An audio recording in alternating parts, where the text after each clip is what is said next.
and gentlemen, America's First Lady, Barbara Bush, accompanied by Mrs. William Streeter.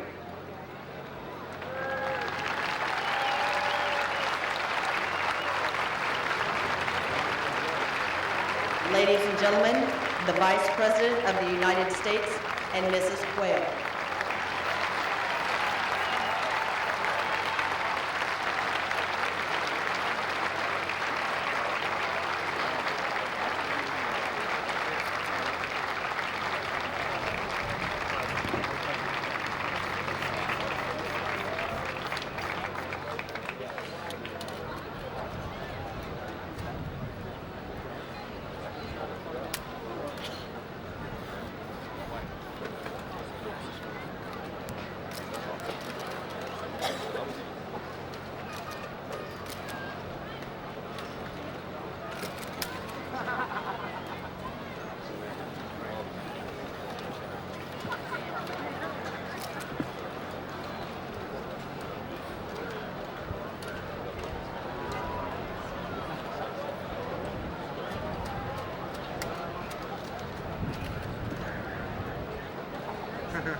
Ladies and gentlemen, the President of the United States, accompanied by Major General William Streeter.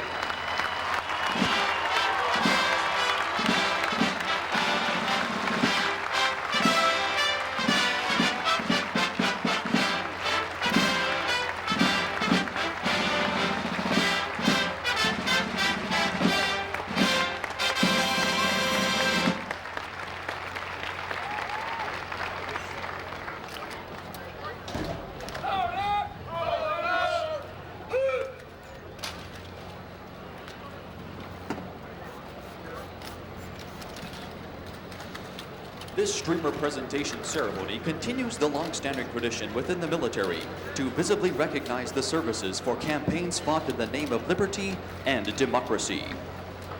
Each of the armed services of the United States is represented here today by the Armed Forces Color Team and by the color bearers representing the 57 state and territorial flags of the United States.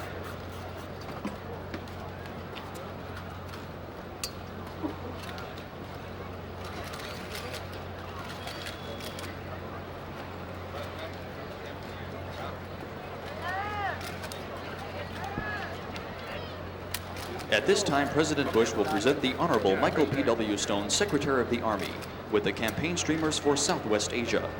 The streamers are embroidered, Defense of Saudi Arabia, 1990 and 1991, and Defense and Liberation of Kuwait, 1991.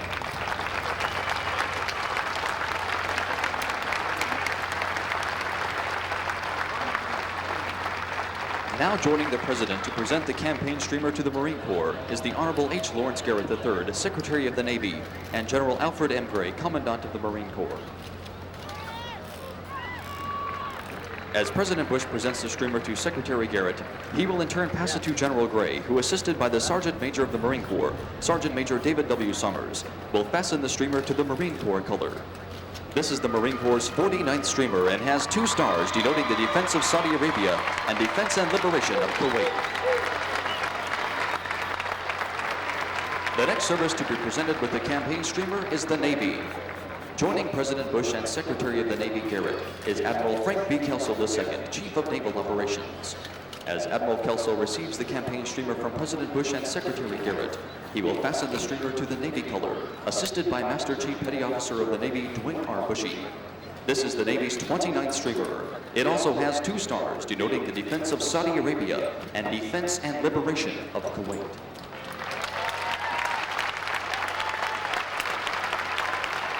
Next to receive campaign streamers is the United States Air Force. Joining President Bush is the Honorable Donald B. Rice, Secretary of the Air Force, and General Michael P. Carnes, United States Air Force Vice Chief of Staff. As the streamers are presented to Secretary Rice, he will pass it to General Carnes, who, with the assistance of Chief Master Sergeant of the Air Force Gary R. Pinkston, will place the 79th and 80th streamers on the Air Force color.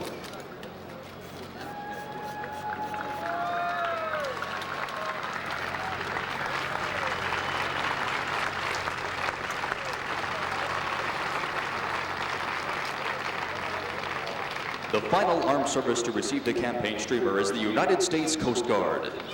Joining President Bush is the Honorable Samuel Skinner, Secretary of Transportation, and Admiral J. William Kine, Commandant, United States Coast Guard.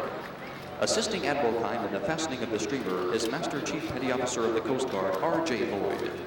This is the 31st streamer presented to the Coast Guard and also has 2 stars, denoting the defense of Saudi Arabia and the defense and liberation of Kuwait.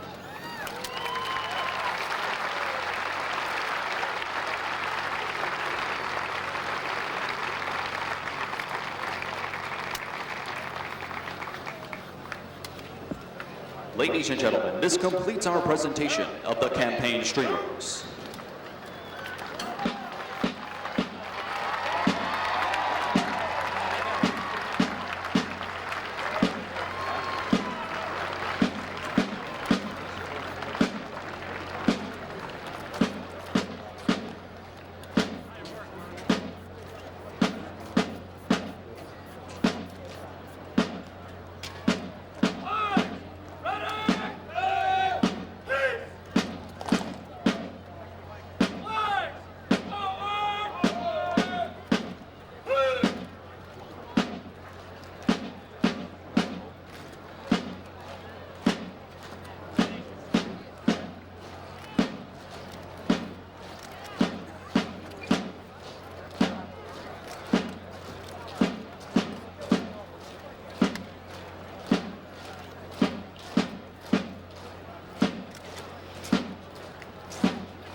Good morning, ladies and gentlemen, and welcome to America's tribute to the men and women of the armed forces, to the men and women of Desert Shield and Desert Storm. This is a proud day for our country and for all who wear its uniform. It is an especially proud day for the sons and daughters, the mothers and fathers, husbands and wives of all those who serve. The long days of conflict and uncertainty that began more than 10 months ago are over. Now it is time to celebrate, to honor those who have sacrificed, those who have endured for their country, both at home and overseas. And we honor them not only for what they have done, but for what they continue to do, to preserve, protect, defend. And all are honored, not just one individual or one unit or one command or even one service. Instead, we honor collectively all of America's armed forces, past and present, those elements within it, the active, guard, and reserve, that combine to make it the best in the world. As a nation, as an extended family, we have all watched in wonder and admiration as they did those things that no military force has ever done, that no other military can do. A combined force, determined, dedicated, Army, Navy, Air Force, Marines, and Coast Guard, land, sea, and air, all part of one team, all united in one effort, determined to win. And when the word came to execute, they were ready. It began at 2100 hours, 16 January 1991. In the skies over Baghdad, a black, dark light shape moved swiftly through the Arabian night, undetected and unseen, to deliver a message from America. A message that said that victory could not that victory would not be denied. Ladies and gentlemen, the F-117 stealth fighter.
To some, the rotors of the sky has been a familiar one to GIs on the ground ever since the waning days of World War II.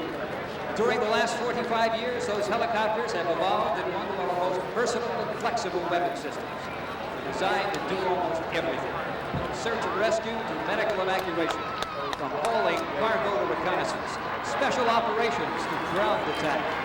During Operation Desert Storm, Army, Navy, Marine, and Air Force choppers played a vital role in ensuring ultimate victory.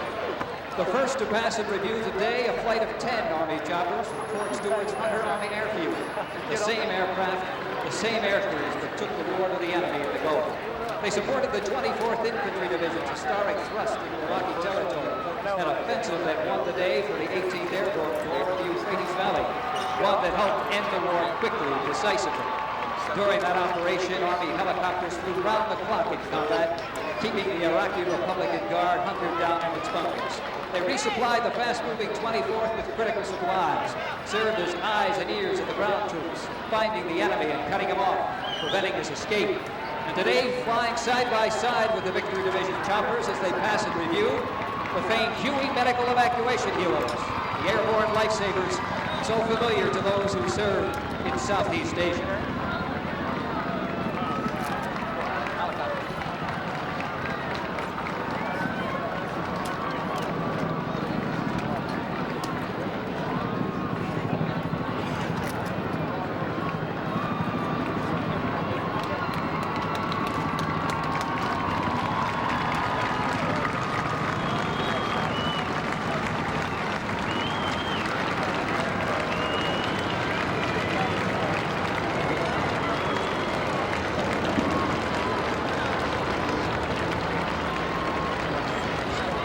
Helicopters were also an important element in Gulf naval operations as well, supporting both Navy air and surface forces. Today we see Navy choppers that help make the difference in the Middle East. Minesweepers, big lift helos, helicopters so powerful they can carry a Marine light armored vehicle. We'll see helicopters designed to hold troops and cargo, search and rescue choppers as well. Versatile aircraft that can find down flyers and pluck the ocean or deep behind enemy lines. Also Navy choppers used for highly specialized missions. Some packed with sophisticated electronic gear designed to detect, track, and destroy enemy submarines. They were always part of the Navy team whenever the fleet steamed in harm's way.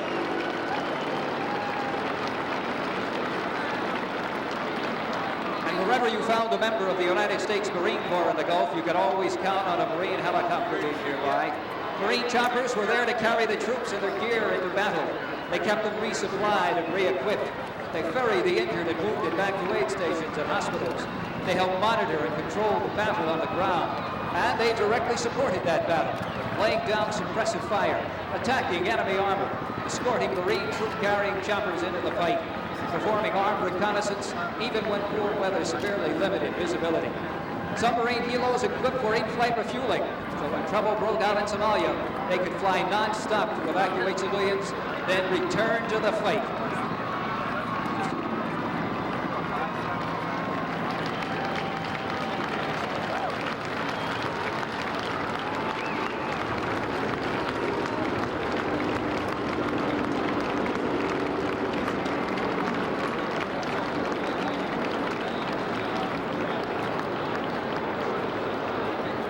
Some helicopter missions were carried out under the cover of darkness when speed and stealth were needed to get the job done. The aircraft frequently assigned these dangerous missions were choppers from the Air Force's Special Operations Command. With their ability to see in the dark and the intense training given their crews, these helicopters were able to move friendly forces deep behind enemy lines without being detected, then bring them back out again safely. Paved Low and Blackhawks were the aircraft of choice for these special missions. And as they fly by, you'll note how well matched to the mission they appear. These big choppers were among the first Allied aircraft to penetrate Iraqi airspace. Another the first to complete a successful combat rescue of U.S. airmen since the Vietnam War.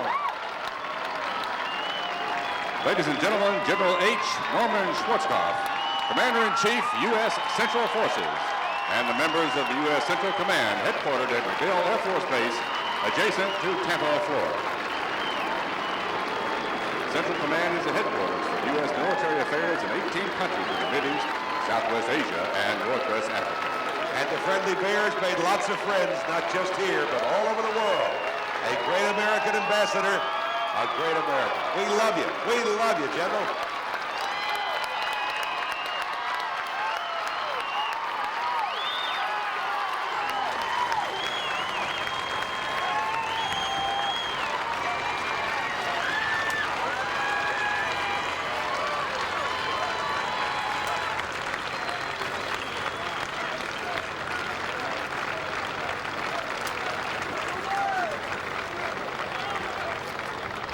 Ladies and gentlemen, General Schwarzkopf will be joining the President and the official party to review the parade. His deputy, Major General Robert B. Johnston, will now assume command and lead the troops down the marching parade route.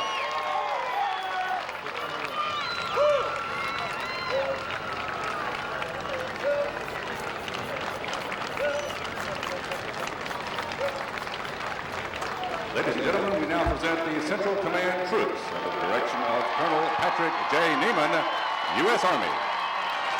This marching element consists of members of all the armed services assigned to the United States Central Command.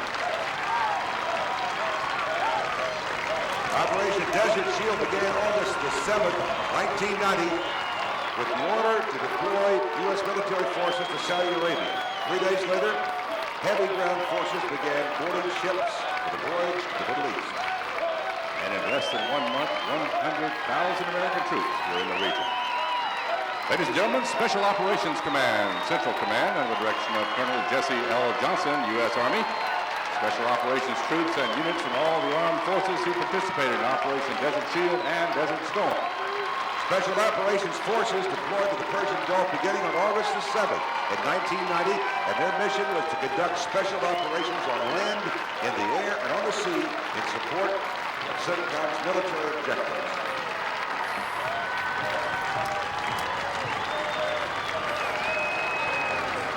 Ladies and gentlemen, this is a coalition of flags, all the coalition countries that participated in Operation Desert Shield and Desert Storm. They represent Argentina, Greece, Qatar, Australia, Italy, Saudi Arabia, Bahrain, Kuwait, Senegal, Bangladesh, Morocco, Spain, Belgium, Netherlands, Syria, Canada, Niger, Turkey, Denmark, Norway, the United Arab Emirates, Egypt, Oman, United Kingdom, France, Pakistan, and the United States. 7 countries sent medical units only. They are China, New Zealand, Singapore, Czechoslovakia, Poland, South Korea, and Hungary. Ladies and gentlemen, Lieutenant General John J. Yosak and the 3rd United States Army at Fort McPherson, Georgia. These are United States Army Forces Central Command. This Army organization, known as ARCENT, was the senior Army headquarters in Southwest Asia. It was the largest single component in the Gulf War. At the peak of the operation, General Yosak commanded 303,000 soldiers, plus 30,000 British and French ground forces.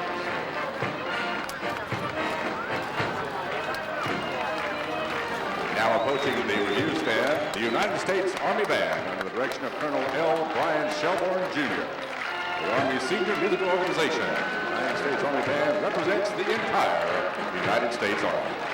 This band is known as Pershing's Own because it was formed in 1922 by personal order of General of the Army's John J. Blackjack Pershing, who had commanded all of U.S. ground forces in Europe in World War I. And this band will lead the parade in New York again on Monday.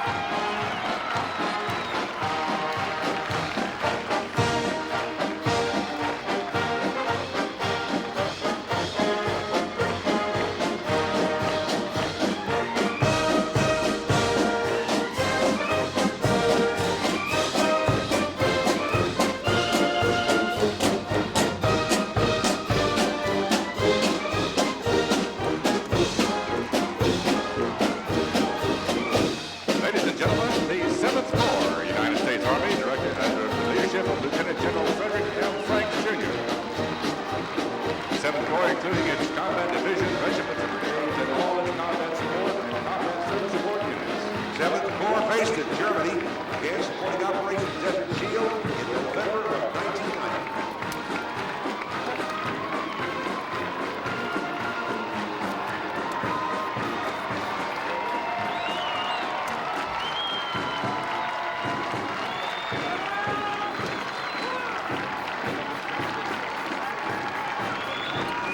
Major General Thomas G. Rain, the 1st Mechanized Infantry Division of the United States Army. The 1st Mech Division based at Fort Riley, Kansas. And the 2nd Armored Division, 4th, based near Allstead, Germany. They began supporting Desert Shield in December of 1990, and in Desert Storm, this unit led 7th Corps right flank attacks against the Iraqi forces. 12,000 soldiers fled to Saudi Arabia, and they deployed to 5,000.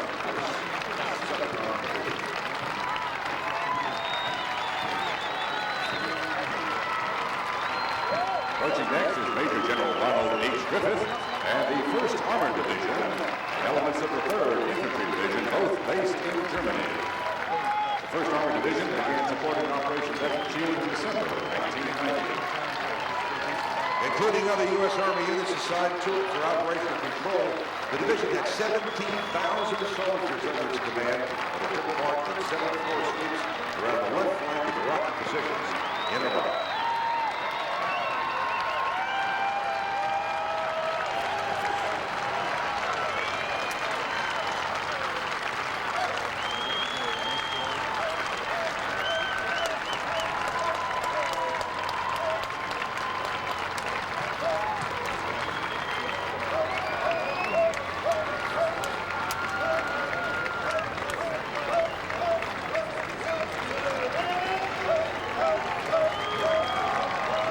Ladies and gentlemen, Major General Jerry R. Rutherford and the 3rd Armored Division and elements of the 8th Infantry Division, both based in Germany. This division began supporting Desert Shield in December of 1990, and its mission in Desert Storm was to support 7th Corps advance around the left end of the Iraqi positions, and as we all know by now, they did a darn good job.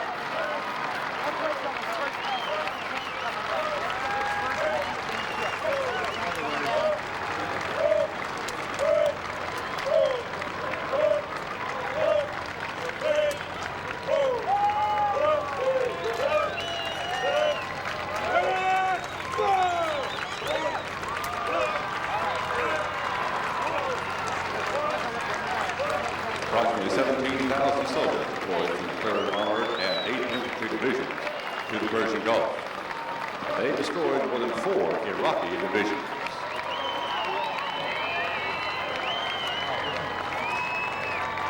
And ladies and gentlemen, here is some of the equipment that the Army used in the defeat of Iraqi forces in Kuwait. This is the M1A1 tank, known as the Abrams, and the M2 Bradley infantry fighting vehicle. The Abrams tank is named after General Creighton W. Abrams. Sure did. Former Army Well, Chief of coming down the road. Staff. That's He the- commanded the that's the tank Bradley. battalion under General George S. Patton Jr. back in World War II.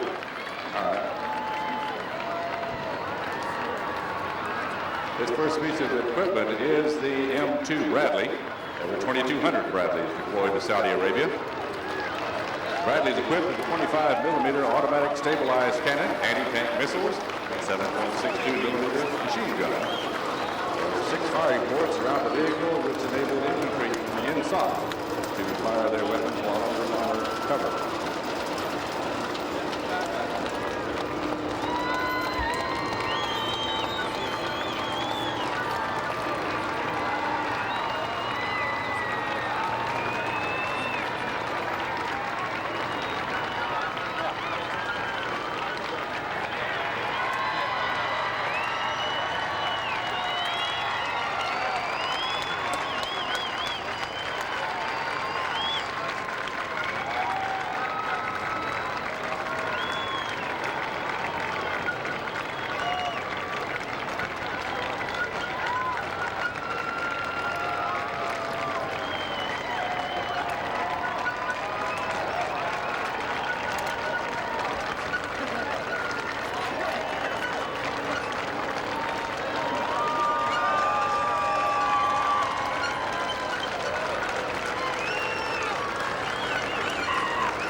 Tank is a 120mm slew-bore cannon.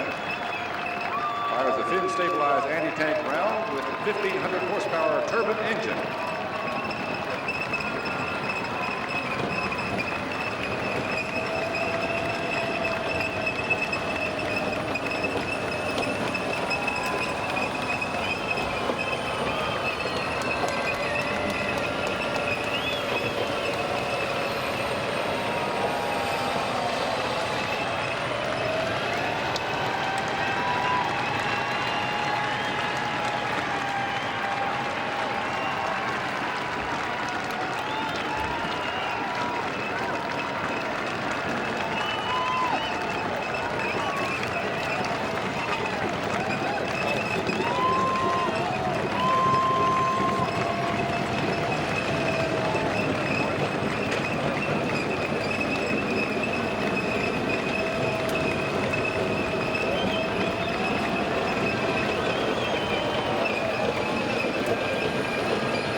This is the 1st Cavalry Division of Fort Hood, Texas. 1st Cavalry Division began supporting Operation Desert Shield in September of 1990.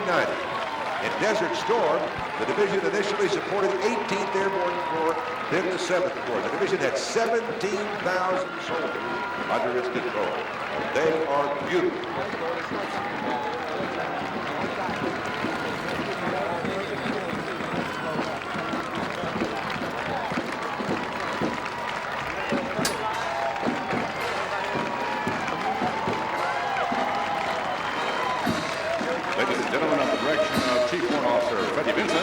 This is the 1st Cavalry Division Band.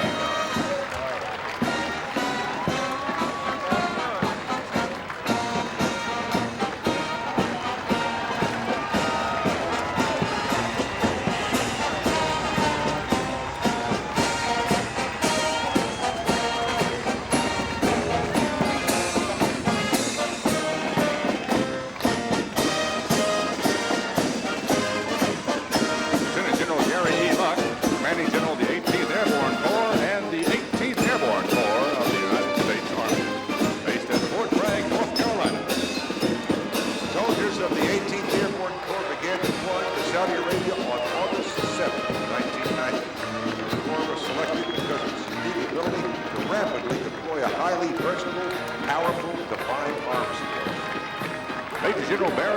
Cavalry.